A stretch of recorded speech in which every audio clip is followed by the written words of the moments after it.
কাঁচা আমের এই সিজনে কিন্তু কাসুন্দি দিয়ে আম মাখা খেতে আমরা সবাই খুবই পছন্দ করি। আর পেয়ারা মাখা, আনারস মাখায় সব কিছুতে কাসুন্দি কিন্তু অসাধারণ লাগে, আমাদের সবারই কিন্তু পছন্দ, তাই না? তা আমি কাসুন্দিটা বাড়িতেই বানিয়েছিলাম। আম কাসুন্দিটা কিভাবে বানিয়েছিলাম সেটাই একটু শেয়ার করব। নিয়েছি এখানে 1/2 কাপ কালো সরিষা, 1/4 কাপ সাদা সরিষা।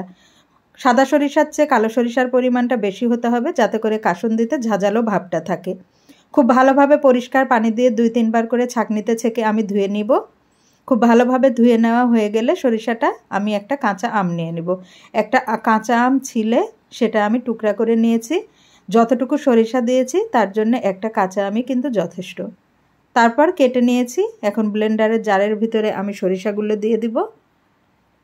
খুবই মজা লাগে কিন্তু বাড়ির বানানো এই কাসুন্দিটা, আপনারা অবশ্যই ট্রাই করবেন। আর সব কিছুর সাথেই কিন্তু খাওয়া যায় এটা।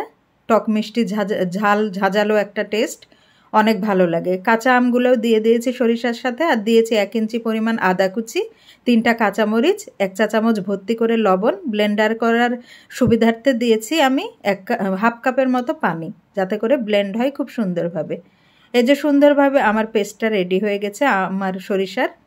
এখন আমি প্যানে 2 কাপ পরিমাণ পানি দিয়েছি, আর পানির ভিতরে 1 চা চামচ হলুদের গুঁড়া, 1 চা চামচ মরিচের গুঁড়া, আর 1 চা চামচ আবারও লবণ দিয়ে পানিটা একটা বলক তুলে নিব। পানিটা যখন বলক আসবে, ওই যে ওই সরিষা আর আমের মিশ্রণটা এখানে অ্যাড করে দেব। খুব ভালোভাবে মিশিয়ে নিব। খুব ভালোভাবে যখন মিশে বলক চলে আসবে, তখন এখানে আমি চিনি অ্যাড করব। 1/2 কাপের একটু কম চিনি দিয়েছি।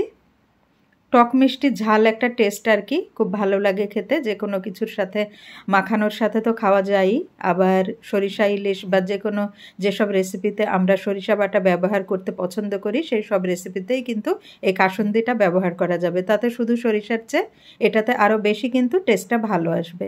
দিয়ে দিয়েছিলাম আমি কথা বলতে বলতে ভিনেগার, 1/3 কাপ ভিনেগার দিয়েছিলাম।